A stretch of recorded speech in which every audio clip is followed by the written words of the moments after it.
ሰላም ቤተሰቦቼ እንዴት ናችሁ? ሁላችሁም በያላችሁበት ሰላማችሁ ይብዛ። ሰላም ብያለሁ። እስኪ ዛሬ በሶሻል ሚዲያ ቫይራል የወጣች አንዲት ልጅ አለች እና ብዙ ሰው አለ የተቃወማት ይህን በማለቷ ማለት ነው። አይ እንደዚህ ማለት አልነበረባትም ምናምን የሚል አለ እና ስለ ዝሙት የሆነ ነገር ታወራለች፣ መልእክት ታስተላልፋለች። መጀመሪያ የእሷን ቪዲዮ እና የራሳችን ሀሳብ እናስቀምጣለን። ከዛ በመቀጠል ግን ዝሙትን እንዴት ከዝሙት መሸሽ እንዳለብን የአባታችን የአባ ገብረ ኪዳን ምክር እንደዚሁም የዲያቆን ሄኖክ ኃይሌን አስከትዬ ሌሎችም ቪዲዮዎች ይኖሩኛል። እንዴት ከዝሙት ማምለጥ እንዳለብን በቤተክርስቲያናችን መምህራን የተዋጀ ነገር አሳያችኋለሁ። እስኪ መጀመሪያ ወደ እሷ ልውሰዳችሁና እንስማው። ሃይ ጋይስ እንዴት ናችሁ? እስቲ አንድ ቪዲዮ ልስራላችሁ። ትናንትና ስለ ዝሙት አውርቼላችሁ ነበርና ዛሬ ደግሞ አንድ ከራሴ ህይወት ጋር የተገናኘ አንድ ታሪክ ልንገራችሁ። አሁን ብዙ ሰው ይማርበታል። የበቀደሙ ቪዲዮ ላላገቡ ለወጣቶች ነው። የዛሬው ቪዲዮ ግን አይ ቲንክ ለብዙ ሰው ይሆናል። እኔ የዛሬ 9 ዓመት ምናምን አካባቢ እንዳልኳችሁ 16 ዓመት ልጅ አለችኝ፣ ሴት ልጅ። ወንድ ልጅ ደግሞ 14 ዓመቱ ነው። ያው በልጅነቴ ነው ያገባሁት እና የዛሬ 9 ዓመት አካባቢ በዛ ሰዓት ከልጆች አባት ጋር ያው በትዳር ውስጥ ነበርን። ነገሮች ፐርፌክት ባይሆኑም በብዙ ነገሮች ላይ እየሰራንበት ልጆቻችን እያሳደግን እኔ ትምህርት ቤት ሄዳለሁ፣ እሱ ስራውን እየሰራ ጥሩ ላይፍ ነበረን። እሱም ቤተሰቦቹ እዚህ ካናዳ ነው የሚኖሩት፣ የኔም ቤተሰቦቹ እዚህ ካናዳ ነው የሚኖሩት እና በቃ ጥሩ የሚባል ህይወት ነበረን። ከዛ በኋላ እንዳልኳችሁ ዛሬ 9 ዓመት አካባቢ አንድ ቀን ከአንድ በዛ ሰዓት ጓደኛዬ ከነበረች ልጅ ጋር እንወጣለን። የት ነው የወጣነው? ያው እዚህ ቶሮንቶ ነው እኛ የምንኖረው። እዚህ አበሻ ቤት እንወጣለን። ከዛ አንድ ሰው ተዋወቃለሁ። ከዛ ከልጁ ጋር ተዋወቅን። አክቹሊ የዛለታ አብረን አደርን። ከዛ በዛው ነገሩ ቀጠለ። ከዛ መጠጣት ምናምን ተጀመረ። ትምህርት ቤት ሄድ ነበር ብያቸዋለሁ። ኮሌጅ ማር ነበር። እሱን አቋረጥኩኝ። ቤቴን፣ ትዳሬን፣ ልጆቼን የሚለውን እርግፍ አድርጌ ትቼ ጫት ምናምን መቃም ጀመርን። እንጠጣለን።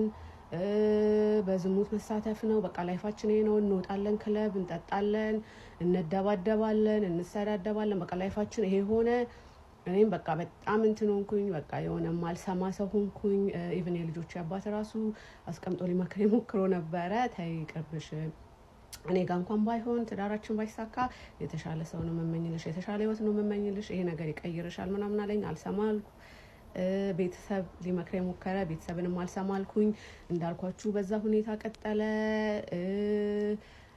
ወደ 2 ዓመት ማለት ነው። በቃ መጠጣት ነው፣ መደባደብ ነው፣ ዝሙት ነው፣ መቃም ነው፣ ክለብ መውጣት ነው፣ ክለብ ወጥቶ መደባደብ ነው፣ ቺቲንግ ነው፣ ስድብ ነው። በቃ ይሄ ነበረ በዛ ሰዓት የነበረው ነገር ማለት ነው። እና ከዛ እንደው መጨረሻ ላይ ያ ሪሌሽንሺፕ ያለቀው በቃ ነው ሞስ ልገደል ቢላ ወጥቶብኝ ነገሩ ህግ ጋር ደርሶ ምናምን ነው። እና ከዛ በኋላ ግን እኔ ከዛ የ2 ዓመት ግንኙነት ውስጥ ወጣ ሌላ ሰው ነው የወጣሁት።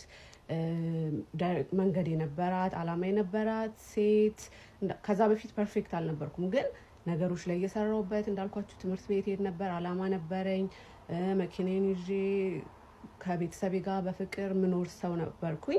ከዛ ሪሌሽንሺፕ ውስጥ ወጣ ግን ያው እንዳልኳችሁ አቅጣጫዬን ሳትኩኝ፣ በጣም የምጠጣ ዝም ብዬ በቃ በዛ ሰዓት በዝሙት መንፈስ የተያዝኩኝ አመፀኛ፣ ቤተሰቤንም አላከበር፣ በጣም ኃይለኛ ሴት ሆኜ ነው የወጣሁትኝ። እና ምን ልላችሁ ፈልጌ ነው፣ አሁን ትናንትና ዝሙት ስላችሁ ዝሙት ማለት የሆነች አንድ ወተን ሆነ የምናደርጋት አይደለችም። አንዳንድ ጊዜ እግዚአብሔርም ይታገሰናል፣ ነገሮችን እናመልጣለን። ግን አንዳንዴ አንድ ቀን ናት ያቺ አንድ ቀን ምን አይነት ሰው ላይ እንደሚጥለን አናውቅም። ከእግዚአብሔር መስመር ስንወጣ፣ ከትክክለኛው መስመር ስንወጣና በአመፃ ስንጓዝ ሰይጣን ሰፈር እግር ስናበዛ ሰይጣን በዛ ነው የሚያገኘን። እሱ ኃይል የለውም እኛ ላይ፣ ግን እኛ ሰፈሩ ከሄድንለት ያገኛል። እና እሱ ነው ላይ ሀፕን ያደረገው። የራሴ አመፃ መንገድ፣ የራሴ ዝሙት መንገድ፣ እግዚአብሔርን ያለመታዘዝ መንገድ የማይሆን ሰው ላይ ጣለኝ። ያ ነገር ደግሞ እኔን ብቻ ሳይሆን ልጆቼን አስከፈለ፣ የልጆቼን አባት አስከፈለ፣ ቤተሰቦቼን አስከፈለ። እንደነገርኳችሁ ጥሩ ላይፍ ነበረን። እህቶቼን፣ እኔ መጀመሪያ ልጅ ነኝ፣ 2 እህቶችና 1 ወንድም አለኝ። እህቶቼን፣ በእኔ አርፎ የነበሩ እህቶቼን እነሱ ስለኔ መጨነቅ ጀመሩ። ቤተሰቡን ማንቀጠቅጥ ሰው ሆንኩኝ። አልሰማም፣ እንደፈለኩ ሆንኩኝ። ልጆቹን ራሱ በቃ ቤተሰብ ላይ ትቼ በቃ በራሴ መንገድ ኮምፕሊትሊ አቅጣጫ የሌላት ሴት ነው የሆንኩት። እና ምን ልላችሁ ፈልጌ ነው፣ ዝሙት ብዙ ነገር ያስከፍላል። አይኖ ብዙ ሰው አውጥቶ ላይ ይናገር ይችላል። በሩን ዘግቶ ብዙ የሚያለቅስ ሰው ይኖራል። እና ግን እኔ አሁን ወጥቼ የምነግራችሁ ሰው እንዲማርበት ነው። እግዚአብሔር ዝም ብሎ አልተናገረንም።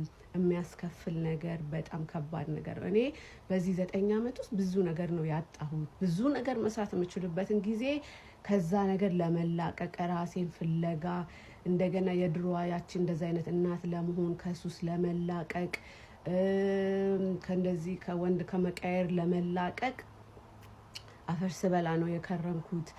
ከቤተሰብ ጋር ብዙ ጸብ፣ ብዙ ብጥብጥ መፈጠር ጀመረ እና ለዚህ ነው እግዚአብሔርን ታዞ መኖር በቅድስና የሚጠቅመው። አሁንም ይህንን የምታዩ ካላችሁ ባለትዳሮች፣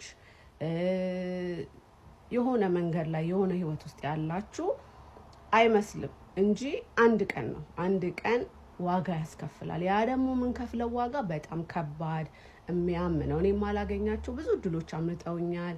ልጆቼ ብዙ ዋጋ፣ ከሁሉም የሚያመው ልጆቼ የከፈሉት ዋጋ ነው። እኔ ስነ ስርዓት ቢይዝ በአባትና በእናት የማደግ እድል ነበራቸው። ብዙ ነገር አያመልጣቸውም ነበረ። እኔም የተሻልኩ እናት እሆንላቸው ነበረ በዛ ሁሉ ነገር ውስጥ ባላልፍ ማለት ነው። እና እኛ ብቻ ሳይሆን ልጆቻችን ደግሞ ከኛ የበለጠ ብዙ ነገር እኛ በምንወስነው ውሳኔ በእኛ አመፅ ብዙ ነገር ይከፍላሉ።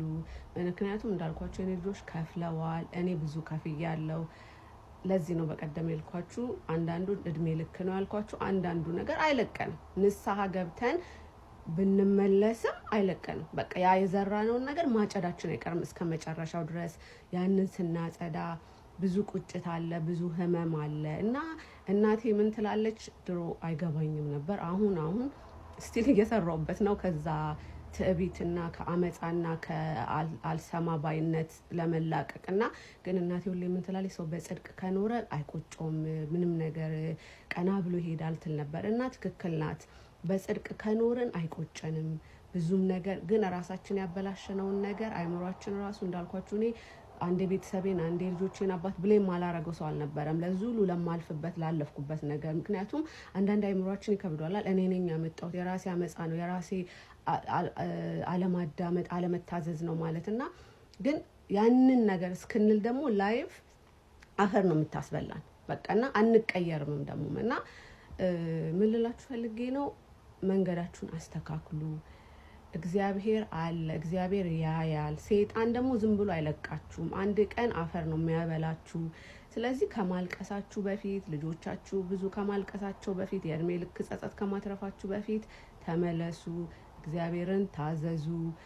በዝሙት በአመፅ መሄድ ለራሳችሁ ማጠቅሙ ለሌላ ሰው ማጠቅሙ። እኔ ከልጆች አባጋ ነገሮችን ለማስተካከል ሞክረን ነበር። ከዛ ሁሉ በኋላ ግን አልሆነም።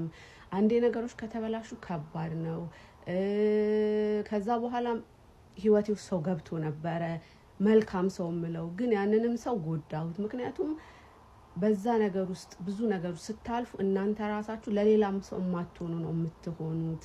አመፀኛ ያደርጋችኋል፣ ትዕቢተኛ ያደርጋችኋል። እኔ ሞር በዝሙት ውስጥ በተሳተፍኩ ቁጥር ብዙ ነገር ውስጥ ባለፍክ ቁጥር ሱስ ውስጥ መግባቴ ምናምን ሞር አመፀኛ ሴት፣ ኃይለኛ ሴት፣ የማትታዘዝ ሴት፣ ድንዝዝ ያለ ሰው ነው የሚያደርጋችሁ። እና መልካም ሰው ቢያጋጥማችሁ ትላንት ያልኳችሁ ይሄንን ነው። እናንተ ያንን ሰው ትጎዱታላችሁ። ስለዚህ ብዙ ጦስና ብዙ ጉዳት ነው ያለው ዝሙትና አለመታዘዝ። ስለዚህ ይሄንን የምታዩ ለወንድም ለሴትም ይሆናል፣ እግዚአብሔርን እንፍራ፣ ከዝሙት እንራቅ፣ ከአመፃ እንራቅ። ምክንያቱም ያስከፍላል። እግዚአብሔር ዝም ብሎ አይደለም የጻፈው፣ እግዚአብሔር አይዘበትበትም። ምንም ነገር ቀል የለም። እኔ ፐርፌክት ሆኜ አይደለም የምነግራችሁ፣ ግን ይሄ ያለፍኩበት የከፈልኩበት እየከፈልኩበት ያለው ነገር ነው እና አንድ ሰው እንኳን ቢማርበት ከመንገዱ ቢመለስ፣ እኔ ድሮ የሆነ ነገር ባስተካክል እንደዛ አይነት ሰው ላይ አልወድቅም፣ እንደዛ አይነት ነገር ውስጥ አልገባም፣ እንደዚህ አልከፍልም ነበረ። እና እግዚአብሔር የሰጣችሁን እድሜ በደንብ የምትጠቀሙበትን ሰይጣን አይብላባችሁ። በራሳችሁ አመፃ ብዙ ቁስል ውስጥና ብዙ ለቅሶ ውስጥ አትግቡ። ይሄንን ልነግራችሁ ነው። አይሆፕ የሆነ ሰው ይሄንን አዳምጦ ይማርበታል። አመሰግናለሁ። ይቺ ልጅ በሰጠችው ትምህርት በጣም ትክክል ናት። አንድ ጊዜ አባታችን አባ ገብረ ኪዳን ምን ሲሉ ሰማኋቸው፣ ይሄ ዝሙትን ሰው ዝሙትን ሲሰራ ሌሎች ኃጢአቶችን ሁሉ ይሰራል አይነት ሀሳቡን ነው ያዝኩት። እና ምንድነው ሀሳቡ? ለምሳሌ ለዝሙት የሚሄድ ሰው ብዙ ነገር ነፍስ ያጠፋል፣ ሊያጭበረብር ይችላል፣ ሊዋሽ ይችላል። ብቻ ዝሙት ኮሚት ሲደረግ ብዙ ነገር ለምሳሌ ከመጽሐፍ ቅዱስም አንጻር ብታዩት እግዚአብሔርን ሁላ ሊክድ ይችላል ወደ ዝሙት የሚሄድ ሰው። ለምሳሌ ሰሎሞን ለነዛ ወዛዝርት ብሎ ጣዖት አቁምልን ብለውት ጠይቀውት አድርጎላቸዋል አይደለ ያንን ጠቢብ። ስለዚህ አንድ ሰው በቃ ዝሙትን ኮሚት ለማድረግ ሲሄድ በጣም ብዙ ነገር ነው የሚተወው። እግዚአብሔርን ይተዋል። ደም አፍሳሽ ሁላ ሊሆን ይችላል። ብዙ ጊዜ ወደ ዝሙት የሚሄዱ ሰዎች ሰው ይገላሉ ምናምን። ምክንያቱም ወይ ደግሞ ሴትዮዋ ነው ያችን ዝሙት የሚፈጽማትም ሴትዮ የሚፈልግ ሌላ አካል ወይ ባሏ ወይ ደግሞ ሌላ አካል ካለ ሁለቱ ሊገጥሙ ይችላሉ ምናምና ብቻ የሆነ ሲያስረዱት እዚህ ይለኛል። ልክ ዝሙት ሲፈጸም በቃ እጅግ ብዙ የሆኑ ኃጢአቶች ይፈጽማሉ እና በጣም ከባድ እንደሆነ ነው። እና ልጅቱም እየተናገረች ያለችው በቃ በጣም ዋጋ እያስከፈለኝ ነው፣ በዚህ ህይወት ውስጥ ማለፌ በጣም ዋጋ እያስከፈለኝ ነው። ሞር እግዚአብሔርን በበደልነው ቁጥር በዚህ መንገድ በሄድን ቁጥር ከዛ ፒውሪፋይ ለመሆን ከዛ ለመንጻት እጅግ ዋጋ የሚያስከፍል ይሆናል። ኢቨን ከዛ ለመውጣት በጣም ከባድና አድካሚ ይሆናል እያለች ነው። በጣም ጥሩ ለሰን ነው ማለት ያለፈችበትን ስቃይ ስለሆነ የነገረችን ማለት ነው። እና እንድንጠነቀቅ ያደርጋል። እንዲህ አንዳንድ ቀለል ያሉ ኃጢአቶችን ገብተንባቸው በቀላሉ የምንወጣባቸው ምናምን ይመስላሉ። ነገር ግን ገብተን እዛው ልንቀር እንችላለን። በተለይ ዝሙት እንደ ዋዛ ተገብቶበት አንድ ቀን ለሁለት ቀን ተብሎ ወይም ደግሞ ብቻ በሆነ ቀን ስህተት ይጀመርና ይቀጥላል ማለት ነው። ኃጢአቱ ይቀጥላል።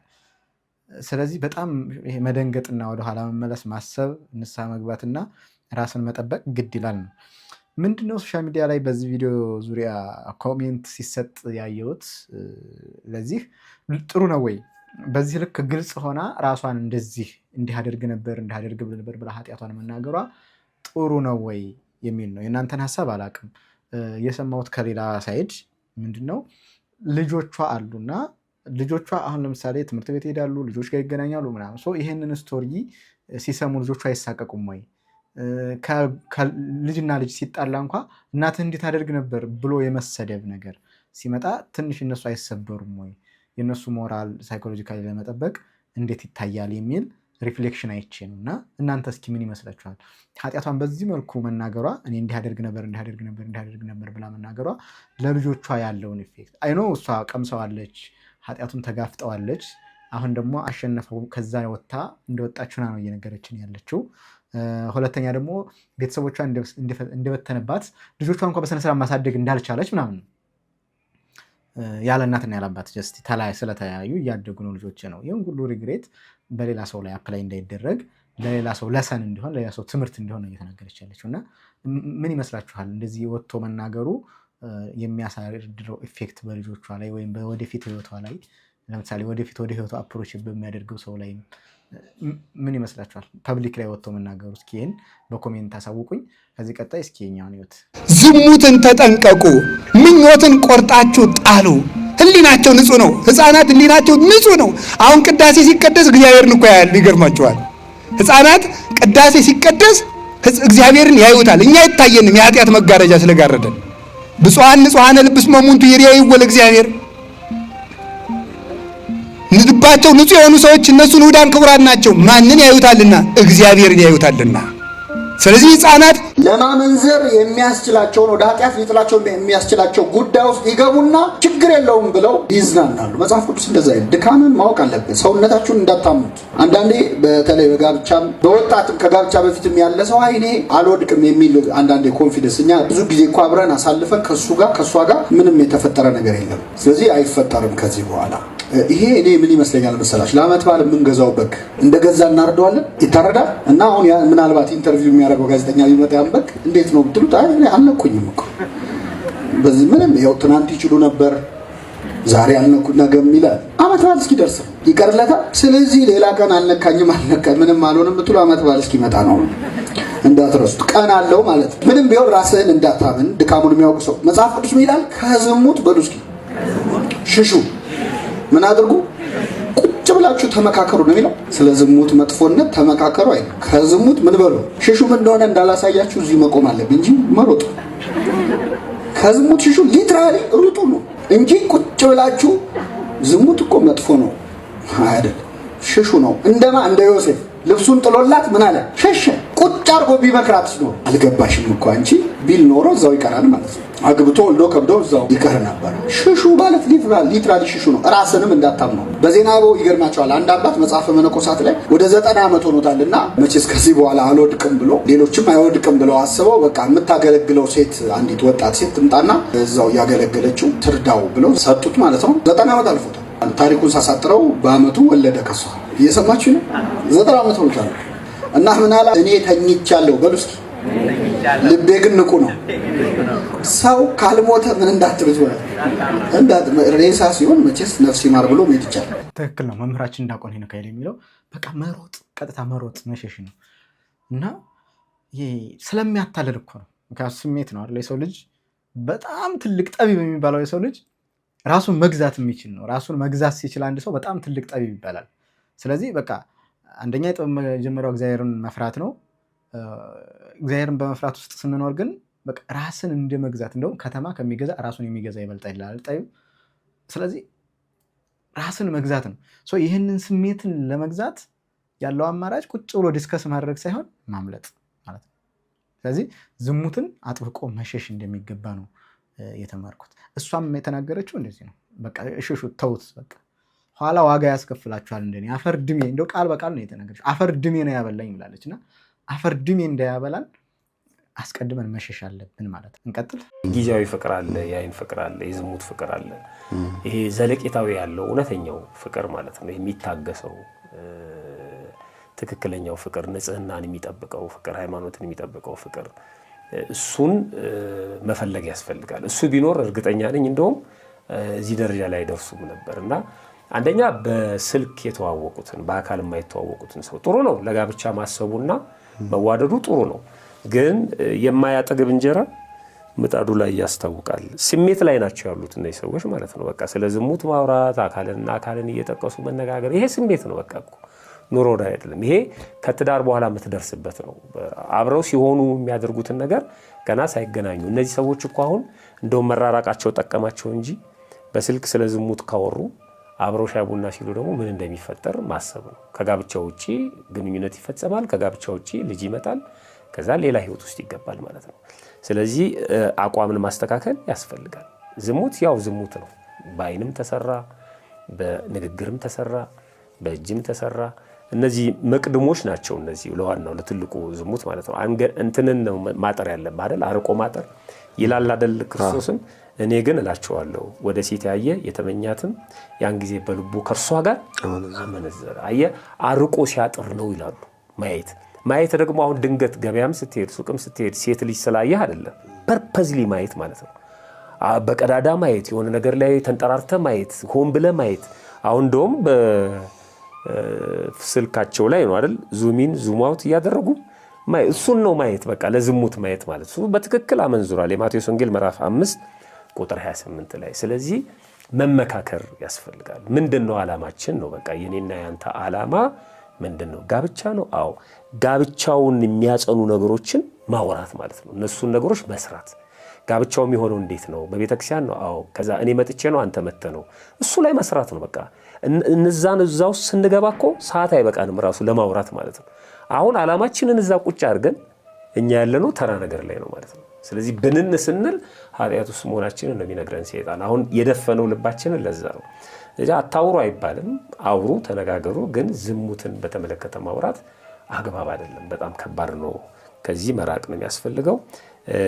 እውነተኛ ፍቅር ከስሜት የጸዳ ግንኙነት ሊኖረን ይገባል። መጀመሪያ በደንብ ማጥናት። በቃ ምንድነው የተገናኘበት ዓላማ? እኔ እናንተ መሆን የምንፈልገው ምንድነው? ከዛ እሱ ላይ መስራት ያስፈልጋል። ዝሙት ያው ዝሙት ነው። በአይንም ቢሰራ በንግግርም በአካልም ቢሰራ። መምህራችን የተናገሩት ዝሙት ያው መቅድሞቹ ናቸው እነዚህ። በወሬ ስለ ዝሙት ብዙ ጊዜ የምናወራ ከሆነ አእምሯችንን ኮንትሮል አድርጎን ኢሞሽናችንን ወይም ደግሞ የስጋ ፍላጎታችንን እንደዚህ ወደፊት ፑሽ አድርጎ ለዛ ለዝሙት ሊያጋልጠን ስለሚችል ይህን ማኔጅ ማድረግ ይጠበቃል ማለት ነው። አርቆ ማጠር ነው እንዳሉት መምህር። አርቆ ካልታጠረ ከባድ ነው ማለት ነው ዝሙት። ምክንያቱም እሳት የሚያያዘው ትንሽዬ ነዳጅ ስናርከፈክፍበት ወይም ደግሞ ፊውል፣ ማንኛውም ፊውል ትንሽ እንጨት ጨመር ስናደርግበት ወደ እሳቱ ትንሽዬ ወረቀት ጨመር ስናደርግበት ትንሽዬ ሳር ነገር ጣል ስናደርግበት ቦግ እያለ ነው የሚሄደው። እየተያዘ ቦግ እያለ ነው የሚሄደው እና እነዚህ የምናወራቸው ወሬዎችም ማተር ያደርጋሉ ማለት ነው። ወደ ዝሙት እንድንገባ ወይም ደግሞ ያን የዝሙት ኃጢአት ኮሚት እንድናደርገው ኃጢአቱን እንድንፈጽመው ምክንያት የሚሆኑ ነገሮችን ሁሉ ማጠር ያስፈልጋል ነው። ያ ሁሉ ምንድነው? ከወደቁ በኋላ እዛው ወድቆ መቅረት ስላለ ማንም የቆመ የሚመስለው እንዳይወድቅ ይጠንቀቅ ነው እና ከዚህ የተጠበቃችሁ እግዚአብሔር ጨርሶ የጠበቃችሁ፣ በዚህ ውስጥ ያላችሁ ደግሞ ከዚህ እግዚአብሔር እንድትወጡ እግዚአብሔር እንዲረዳችሁ መጸለይና ቶሎ ብሎ መንጭቆ መውጣት ነው። ያማል መውጣት ያማል አይደል? መንጭቆ መውጣት ከነበሩበት ነገር ያማል፣ ግን ከእግዚአብሔር ጋር መውጣት ነው ማለት። ስለዚህ እነዚህ ለሰኖች በጣም አስፈላጊ ናቸው። የመጀመሪያዋ የልጅቱ ታሪክ እጅግ አስተማሪ የኖረችው ኤክስፔሪንስ ያደረገችው ስለሆነ እጅግ አስተማሪ ነው የተናገረችው። ከዛ በኋላ ደግሞ በእነዚህ መምህራን ያቀረብኩላችሁ መምህራን ጥሩ ትምህርትና ጥሩ ምክር ነው። እንዴት ከዝሙት ማምለጥ መሸሽ እንዳለብንና መጠንቀቅ እንዳለብን፣ የዝሙት ትንሽ እንደሌለው ከትንሹ ጀምሮ መቆጠብ እንዳለብንና ራሳችን ማንጻት እንዳለብን ነው የተናገሩት። እንግዲህ በእነዚህ ትምህርቶች እንድንጠቀም እግዚአብሔር ይርዳን እላለሁ። ለዛሬ ያስኳቸው አስተማሪ ቪዲዮዎች እነዚህ ነበሩ። ቤተሰብ ያልሆናችሁ ሰብስክራይብ በማድረግ ቤተሰብ ሁኑኝ።